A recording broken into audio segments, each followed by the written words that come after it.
সাল্লাল্লাহু বলছেন এই ব্যক্তির কি কোনো ঋণ আছে?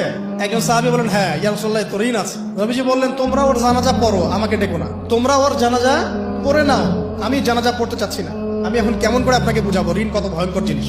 আপনি যে ব্যাংক থেকে 3-4 কোটি টাকার লোন নিয়ে রাখছেন, লাখ লাখ টাকা লোন নিয়ে বসে আছেন, দিব্যি সুখে বসে আছেন, এমন চিন্তায় যে আপনার মৌত হবে না। আর নবী সাল্লাল্লাহু আলাইহি ওয়াসাল্লাম সময়ে একজন মারা যাচ্ছেন, তিনি বলছেন তোমরা জানাজা পড়ে নাও, আমি জানাজা পড়তে চাচ্ছি না। মানে ঋণগ্রস্ত ব্যক্তি জানাজাও তিনি পড়তেন না। তারপরে একজন এসে বললেন ইয়া রাসূলুল্লাহ আমি তার ঋণ শোধ করে দিব, তার যা ঋণ আছে আমি শোধ করে দিব। তখন নবী এসে জানাজা পড়লেন সাল্লাল্লাহু আলাইহি ওয়াসাল্লাম।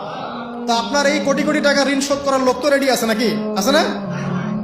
সমস্যা নেই, আপনার জানাজা পড়া হবে, আপনার মিলাদও হবে, আপনার একটা বড়সড় দোয়াও হবে ইনশাআল্লাহ। কিন্তু আল্লাহ পাক বলেছেন শহীদ আল্লাহর পথে যুদ্ধ করে শহীদ হয়েছে, এই ব্যক্তির আত্মাও ঝুলে থাকে যতক্ষণ পর্যন্ত না তার ঋণটা শোধ করা হয়। এবার বলেন আমি কি বুঝাবো আপনাকে? আর কিছু বলতে হবে? এখন সেই দোয়া শিখাচ্ছি আপনাদেরকে, যে দোয়া শিখলে আপনারা ঋণ থেকে বাঁচবেন ইনশাআল্লাহ। কত দিবেন?